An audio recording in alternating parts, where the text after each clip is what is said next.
Alrighty, folks, capitalism, and according to Ron Swanson, God's way of determining who is smart and who is poor. Now, capitalism is an economic system based on the free market, which simply states, do whatever you want in business. The government's not going to come in and tell you to do something. You can decide what is best for your individual company, and if you think that's the right thing to do, you have the freedom to go about and do that thing. Additionally, within capitalism, people are allowed to own private property. That is important. Okay, this private property can be used and often is used to make a large amount of money, which is a goal, making capital or wealth, which is the goal in the system of capitalism. Now, within capitalism, prices are determined by supply and demand. Now, supply is how much of a good is actually available. Demand is how many people want a individual good. Now, an example I'm going to give for you with this is oil, because supply and demand and oil prices are something that's talked about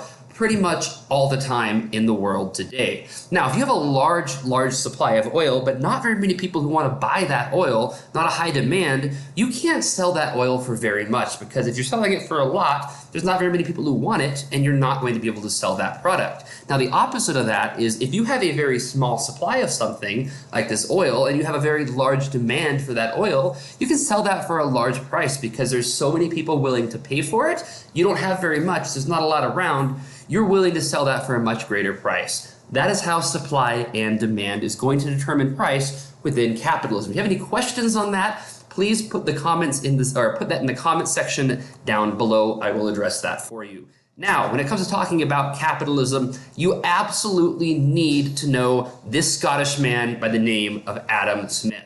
Adam Smith, in the year 1776, wrote a book called The Wealth of Nations. You need to know that Adam Smith wrote Wealth of Nations in 1776 because this is probably the most influential book in all of Western history, with the exception of maybe the Bible. This book is incredibly influential, determining the economic system of really the entire Western world today. You need to know that Adam Smith wrote Wealth of Nations in 1776. Now, in this book, he develops the theory of laissez-faire economics, which is simply the belief that the government should not be ruling the economy. The economy should not be ruled by the government, but explain that later up in the next slide. Now, he also believed that self-interest is going to make the economy grow. Individual people want to make money. You want to have more money, so therefore you're going to do what's best for your individual company, and that is what's going to allow the economy to grow. I'm going to explain that a little bit more later on in this presentation as well.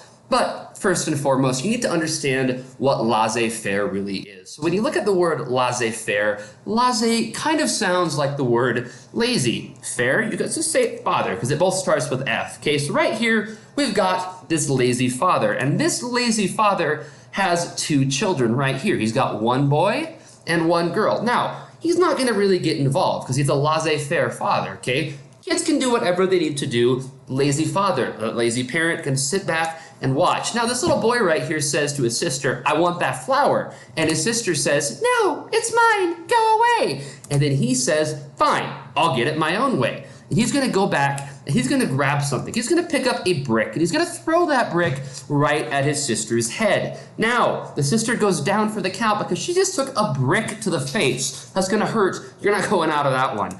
Now, it's his flower, okay? So what happened right here is the survival of the fittest. The government, who in this instance is going to be symbolized by the lazy father, isn't going to get involved in the situation. The companies can do what is best for those individual companies. He would go into the argument that if this girl really wanted to keep that flower, she should have anticipated that her brother was going to throw a brick right at her face. She should have anticipated that, and if not anticipating that, she should have found out a way to counteract that. When her brother asked for the flower, maybe she could have picked up a baseball bat and hit her brother with the baseball bat before he could hit her with the brick in the face. This is kind of an understanding of a laissez-faire government system. Okay, the government, which is like the father, is just going to sit back, let the individual companies and these individual businesses do what is ever best for those individual businesses. The government is not going to get involved. The good businesses will survive. The bad businesses will ultimately fail. We don't need the government telling us how to run that. Now, the explanation right here of self-interest and doing what's best for you,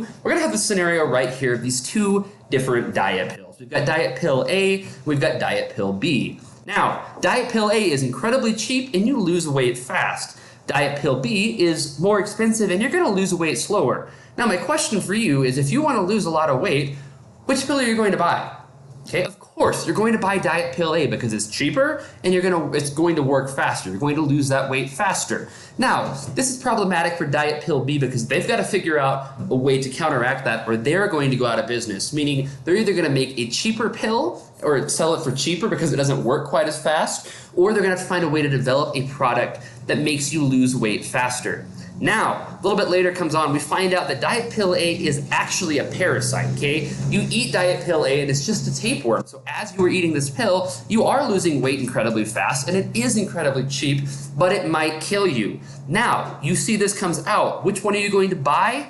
Of course, you're going to buy diet pill B. Even though it's more expensive and you're going to lose weight slower, it is safer and it is ultimately better for you.